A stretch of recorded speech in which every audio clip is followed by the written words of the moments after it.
সুপ্রভাত আমার ছোট ছোট বন্ধুরা, তোমরা সকলে কেমন আছো? ভালো আছো? হ্যাঁ হ্যাঁ, আমিও খুব ভালো আছি জানো। আচ্ছা, ঠান্ডা কেমন পড়েছে গো? হ্যাঁ, ঠান্ডা খুব পড়েছে, ঠান্ডায় সবাই সাবধানে থাকবে। একদম, হ্যাঁ। আচ্ছা, আমরা গতদিন আমরা কি পড়েছিলাম কারো মনে আছে? হ্যাঁ, মনে করো তো একটু। কে বললো? প্রকাশ। কি পড়েছিলাম বাবু? হ্যাঁ, গণিতক পড়েছিলাম। ঠিক বলেছো। হুম। আচ্ছা, কি ইয়াসমিন, তুমি গণিতক কাল ছিলে না? আচ্ছা, ঠিক আছে। তুমি ছিলে না তো খুব ভালো কথা, আমি আজকে তোমাকে আবার করিয়ে দিচ্ছি, মনে করিয়ে দিব, চিন্তা নেই তোমার। ঠিক আছে। আচ্ছা, তুমি একটা সংখ্যা বলো তো। ইয়াসমিন, তুমি একটা সংখ্যা বলো। কি বললে? দুই। আচ্ছা, ঠিক আছে। এই দুইয়ের সাথে এই দুইয়ের সাথে যখন আমরা অন্য কোনো সংখ্যা গুণ করব, যেমন ধরো এক দিয়ে গুণফল যেটা হবে, এই যে গুণফল যেটা হবে সেটাই হচ্ছে গুণিতক। বোঝা গেল? কোনো সংখ্যার সাথে যখন অন্য কোনো সংখ্যা গুণ করা হয় তখন যেটা ফল বেরায় সেটাই হচ্ছে গুণিতক, তাই না?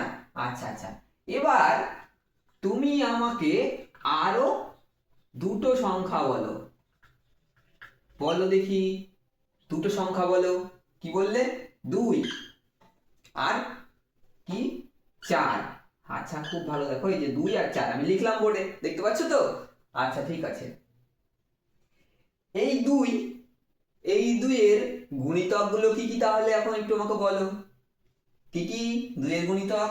দুই এককে দুই, দুই দুয়ে চার, দুই তিনে ছয়, দুই চারে আট, দুই পাঁচে দশ, দুই চারে দুই পাঁচে দশ হলো, দুই ছয়ে 12। এইভাবে তো অনেক না, অসংখ্য যেতে থাকবে, তাই না? কারণ গুণিতক তো অসংখ্য, আমরা আগের দিনই জেনেছি। আচ্ছা, চারেরও একই রকম যদি আমরা করি তাহলে কি হবে? চার একে চার, চার দুগুনি আট, তিন চারে 12, চার চারে 16, চার ছয়, চার পাঁচে 20। হ্যাঁ, আমি পাঁচটা ছেড়ে দিয়েছিলাম, ঠিক। তোমরা খুব ভালো লক্ষ্য রাখছো তো। হুম। চার ছয় 24। এইভাবে করতে গেলে অসংখ্য হবে, গুণিতক তো অসংখ্য। ঠিক আছে। আচ্ছা, তাহলে আমি এখানে কি লিখলাম? দুইয়ের গুণিতক লিখলাম, চারের গুণিতক লিখলাম। ঠিক আছে। আচ্ছা, এবার দেখো, আমরা আজকে যে জিনিসটা জানবো সেই জিনিসটার নাম হচ্ছে ল সা গু। এ আবার কেমন নাম? হাসি লাগছে?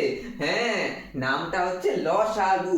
তবে এর একটা নাম আছে, পুরো নাম আছে। এটা এটা ছোট নাম, হ্যাঁ। এর পুরো নাম হচ্ছে লঘিষ্ঠ লঘিষ্ঠ সাধারণ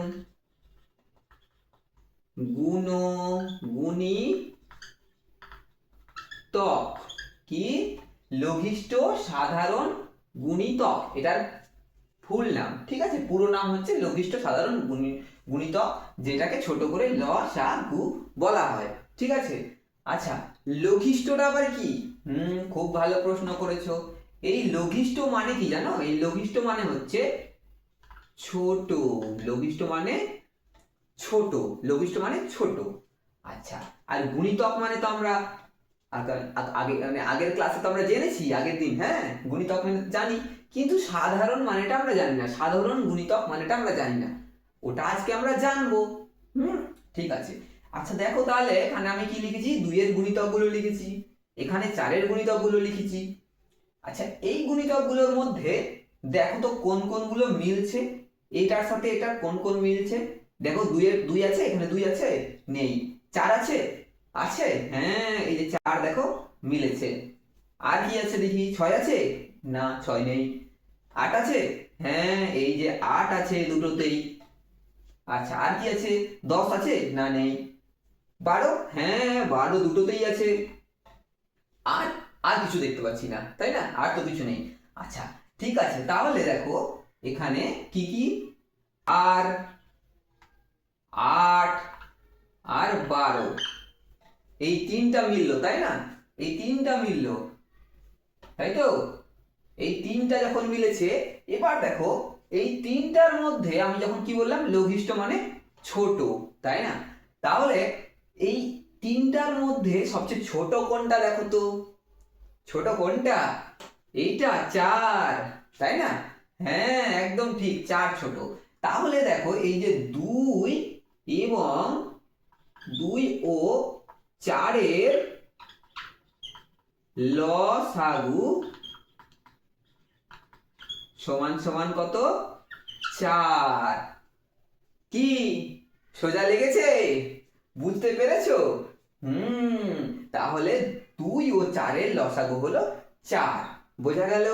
আমরা আজকে তাহলে কি শিখলাম? লসাগু শিখলাম, লঘিষ্ঠ সাধারণ গুণিতক শিখলাম।